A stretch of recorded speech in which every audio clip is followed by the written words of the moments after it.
So Dr. Mpho Phalatse, that's the DA's caucus leader in Johannesburg, has given the new mayor, Kabelo Gwamanda, 48 hours to respond to allegations against him. So Gwamanda allegedly ran a Ponzi scheme in which residents were scammed into investing in a funeral fund but were never paid upon claiming their benefits. The DA says it will report this matter to police. The question we're asking this morning is, are we likely to see the instability in the council persist? To unpack this, let's bring in political analyst Dr Zamo Mbandlwa, who joins us now via our video link. Great to see you as always, sir. Thanks very much indeed for making time to speak to us. You know, I wonder, from a political science point of view, whether you see some kind of strategy emerging here, or is the council as messy as it was when we started? Good morning, Ayanda. Good morning to the viewers at home. Indeed, this is a very important point to talk about. Well, you recall, Ayanda, previously, last year, I spoke about the mayor, the former mayor of Johannesburg, where I even indicated that he will not finish the remaining term of office in the position. And I would like also to say the same thing again on record, that the current mayor that was elected did not finish the remaining term of office as a mayor. Simply because the main problem is that the game of numbers in South Africa in politics remain a major problem, which actually substitute the quality of leaders that we need in the country. And that is why we have a problem. And that is why also those who have not emerged are actually fighting, not because they are fighting good leaders, but because they are fighting because they have lost in numbers. Now, if you look at what is happening currently, the DA, like any other political party, they are desperate for power, like any other political party.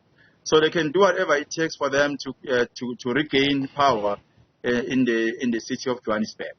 So I actually read the arguments that are made by the DA leadership with regards to the elected mayor of Johannesburg, Mr. Gwamanda. But if you look at what they are arguing about, it actually does not serve any purpose for the people of Johannesburg.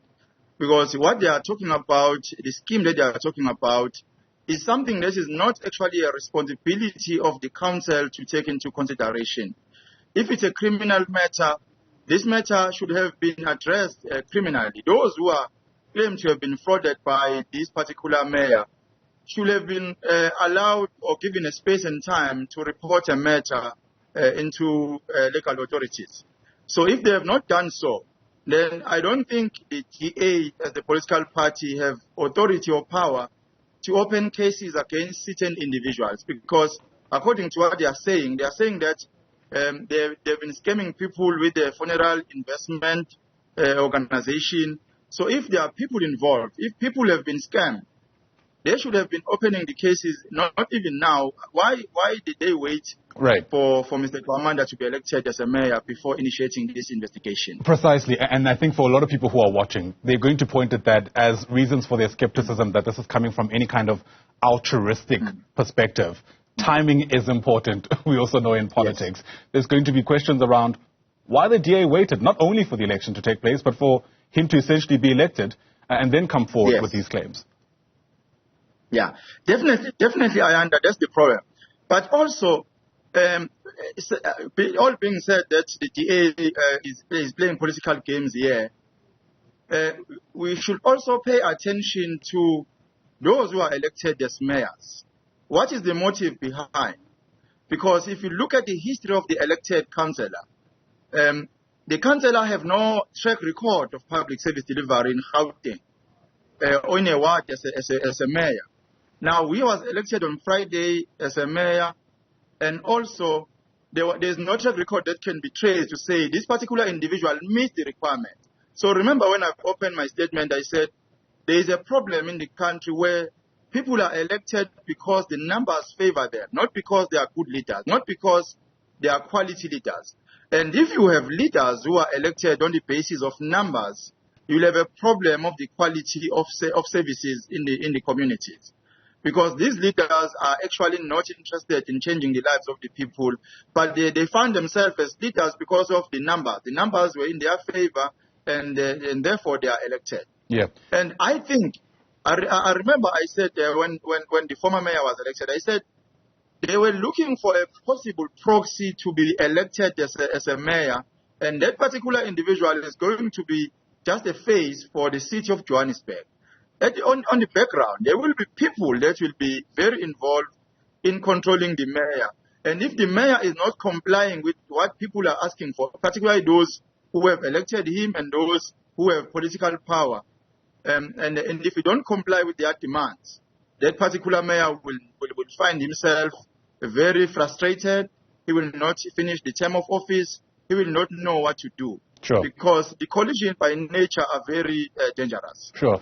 If what you're saying holds, what do we say then is in it for Al-Jamaa, right? If Al-Jamaa is all but a face in this political game, quite frankly, why would they agree to this? You know, they believe that if a person is a mayor or if a political party deploy a mayor, that political party have power. But the fact is, the mayors nowadays, through the coalition government, do not have power at all. Because the mayor can have different good ideas, good plans to deliver services to the people. But if those that have elected a particular mayor do not agree with the mayor, then whatever ideas that the mayor might have will not surface. So that is where the problem is. Now, the Al-Jamaa is in charge. They have a position, they have the mayoral position. But it doesn't necessarily mean, Ayanda, they are in control of the city of Johannesburg. Those who are in control of the city of Johannesburg are on the background. They are actually instructing the mayor what to do and what not to do. And if the mayor defies those decisions or those instructions, the mayor will never see the light. So that's where the problem is. And I think it's not only applicable in the city of Johannesburg. It's something that is applicable across. And I wonder, because next year, we have national elections, national and provincial elections. If then this is a trajectory that you are actually taking as the country, we'll have a situation where you have president for a month, you have ministers for a month or for 2 months, then there will be no stability in the public service delivery. And again, I want to also retaliate that the city of Johannesburg will never find stability under the current circumstances. And the elected mayor, Mr. Gwamanda, is just there as a face of the city of Johannesburg, but however, is not the face of the city, it's the face of those who actually supported him. Because remember, there was a meeting that had taken place before he was elected, and the premier was involved. So the ANC also was very involved in this particular process. And remember, the ANC did not win elections in the city of Johannesburg. So now, they are doing whatever it takes to have access or control of the resources and of the city using backdoor tactics. And that is why I find it very difficult, actually to say there will be a service delivery in the city of Johannesburg. It's a bitter pill to swallow. But then I suppose the question becomes, what lesson do you reckon is there for the constituencies to learn here? Ordinary people who are watching the mess unfold, who, for their own reasons are probably also gesturing towards some kind of coalition dynamic at national level next year. What lesson do they take out of this? At this point, we can learn a lesson. We can have our ideas as political commentators and political analysts. We can say whatever that we say. But the owner's power all is on the people that are voting. And right now, when you look at the statistics, people are not happy at all with how the ANC is conducting itself as the political party and how the ANC is conducting the service affairs in the public service delivery. So that alone tells you that the ANC will not win elections overwhelmingly next year. Now, that alone is forcing us to be in collision, should that be the case.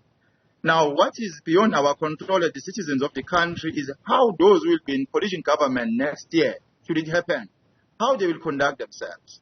And it's actually entirely out of our control. And in this particular case, I think the politicians and the political parties are not a solution for the problems of South Africa. And if we are saying as South Africans, we rely on the politicians to take decisions on our behalf, then we are doomed to actually find South Africa as a failed state.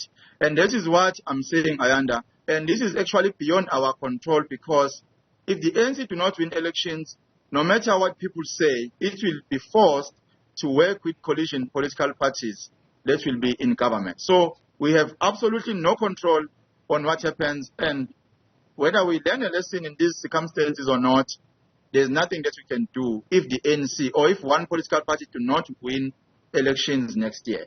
Sure. All right. On that note, we'll have to leave it. Dr. Zamo Mbandlwa, thanks for your take. Really do appreciate it. Dr.